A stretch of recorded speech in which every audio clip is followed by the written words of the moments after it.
বিশ্বের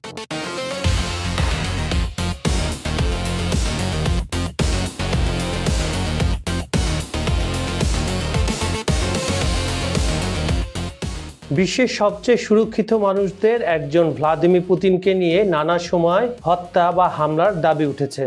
ইন্টারনেটে খুঁজলে দেখা যায় পুতিনের ওপর ৪৩ বার হত্যা চেষ্টা হয়েছে এমন শিরোনাম ছড়িয়ে আছে।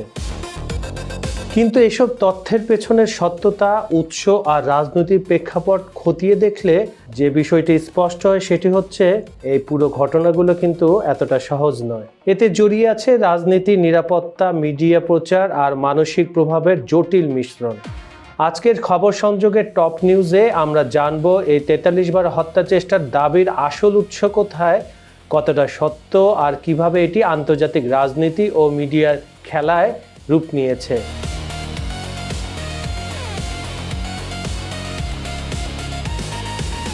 অনলাইনে ঘুরছে একটি শিরোনাম, how Vladimir Putin survives 43 assassination attempts. ইউটিউবে এমন ভিডিও আছে যেখানে বলা হয় পুতিনের ওপর ৪৩ বার হত্যার চেষ্টা হয়েছে, কিন্তু ফ্যাক্ট চেক অনুযায়ী এই দাবির কোনো প্রমাণ নেই।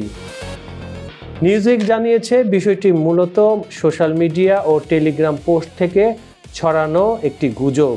২০২৫ সালে ক্রেমলিন এক ইউক্রেনীয় ড্রোন হামলাকে হত্যার চেষ্টা বললেও তার নিরপেক্ষভাবে যাচাই করা যায়নি। বিভিন্ন সূত্র বলছে এখন পর্যন্ত নিশ্চিতভাবে জানা গেছে মাত্র ৬টি হত্যা চেষ্টা।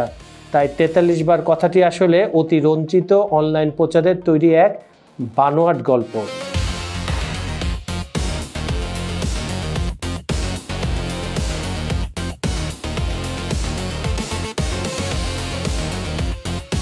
এই ধরনের প্রচার সংখ্যার পেছনে কয়েকটি কারণ থাকতে পারে।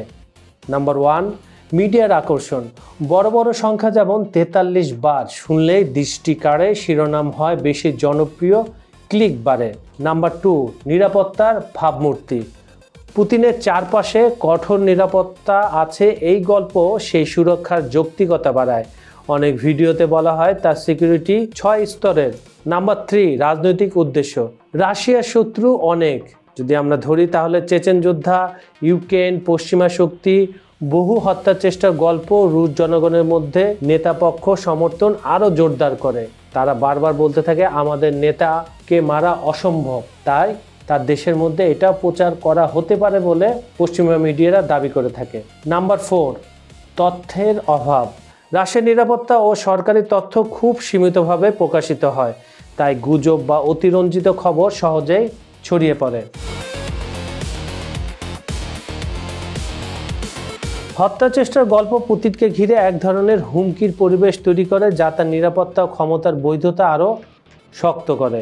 পুতিন ও তার স্পোকম্যানরা স্বীকার করেছেন এমন কিছু চেষ্টা হয়েছিল, কিন্তু সবই ব্যর্থ হয়।